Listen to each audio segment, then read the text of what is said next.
নির্বাচনী আসন সমঝোতা থেকে ইসলামী আন্দোলন বাংলাদেশ সহ কয়েকটি দল সরে যাচ্ছে এমন গুঞ্জনের মধ্যেই গত সোমবার সাংবাদিকদের জানান জামায়াতের আমির। তিনি বলেন, মঙ্গলবারের মধ্যেই ১১ দলের নির্বাচনী আসন সমঝোতা দৃশ্যমান হবে।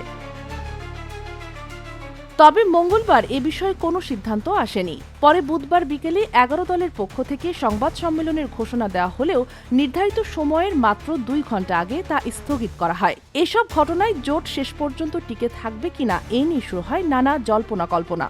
সন্ধ্যায় সাংবাদিকদের মুখোমুখি হন ইসলামী আন্দোলন বাংলাদেশের নীতি নির্ধারণী ফোরাম।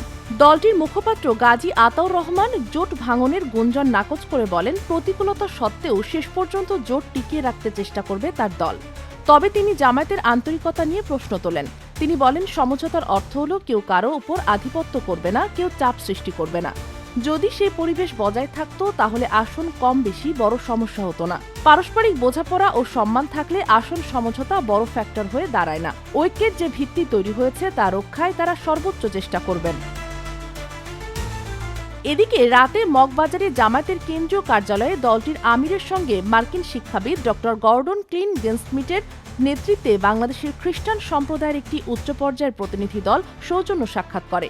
সাক্ষাৎ শেষে জামায়াতের সহকারী সেক্রেটারি জেনারেল এহসানুল মাহবুব জুবায়ের জানান, জোটের সব দল এখনও আসন সমঝোতার বিষয়ে আন্তরিক। তিনি বলেন, জোট আলহামদুলিল্লাহ বহাল আছে। সংশ্লিষ্ট দলগুলোর নেতারাও বৈঠকের পর জানিয়েছেন যে জোট অব্যাহত রয়েছে। পারস্পরিক সম্পর্ক সৌহার্দ্যপূর্ণ ছিল এবং এখনও আছে। আসন সমঝোতা একটি বড় ও বাস্তব বিষয় হওয়ায় আলোচনায় কিছুটা সময় লাগছে, তবে ১-২ দিনের মধ্যেই তা চূড়ান্ত হবে। আসন সমঝোতার ক্ষেত্রে জামায়াত সর্বোচ্চ ছাড় দিতে প্রস্তুত বলেও জানান তিনি। Sheikh Masuma, news desk, daily our Bangladesh.